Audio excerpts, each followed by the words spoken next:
Hello guys, samahan nyo nga pala ako ngayong mag-mini vlog. Dumating na nga pala yung in-order ko galing sa Shopee na DIY wall clock. Mura ko nga lang pala ito nabili guys, naka-sale din kasi siya. Nasa 60 pesos lang to at free delivery pa. Kasi may in-order pa ako nito nakasama.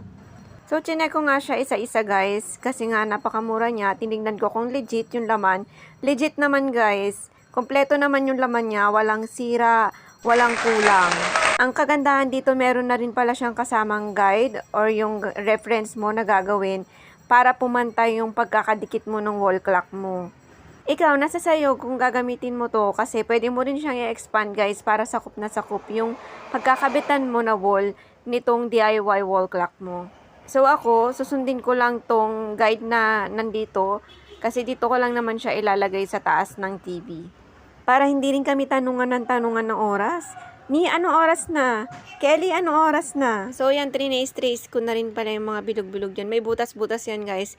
Yan yung mga paglalagyan or yung sequence ng mga numbers. Yung placing ng numbers. Ilang minuto ko lang ginawa yan, pero yung balakang ko dyan, ay, naku. Iba talaga pag tumatanda na.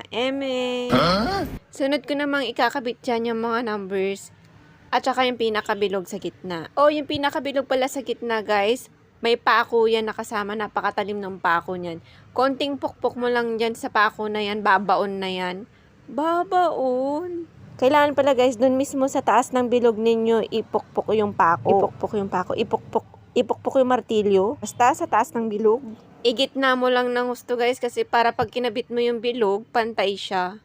Hindi siya yung baliko. Hehe, ako kasi inulit ko yan guys, kasi pabaliko yung pagpapako ko. So guys, pati nga pala yung mga kamay ng orasan, ikaw din ang maglalagay niyan isa-isa. As in, hiwa-hiwalay sila na ididikit mo. Pero madali lang naman. Medyo nalito lang ako nung una kasi pabaliktad pala yung paglalagay ng pinakamaliit na kamay. May instruction talaga yan nakasama guys, hindi ko lang talaga binasa. Nagmamaro yung lola nyo. Yan, mali-mali. O diba, litong-lito talaga ako dyan kung paano ko yan ikakabit. Akala ko pa nga mali yan eh. Kaya ganun siya kamura. Akala ko hindi talaga siya pantay, kaya binenta ng mura. Judgmental yarn. Kasi usually, di ba kapag nagbebenta tayo, yung ng sale or yung mura, dahil mayroon siyang damage, may konting defect, ayun, mali lang talaga yung paglalagay ko pala. Siya nga lang. So, ayan nga guys, sinukat na natin siya. Yan nga pala yung time na hindi siya pantay, kaya tinanggal ko ulit.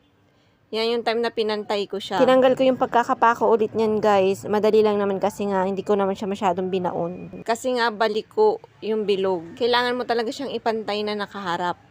Para perfect din yung paglalagay ng bilog. Wala nga pala yung kasamang battery guys ha, pag binili mo. Ano, mura na?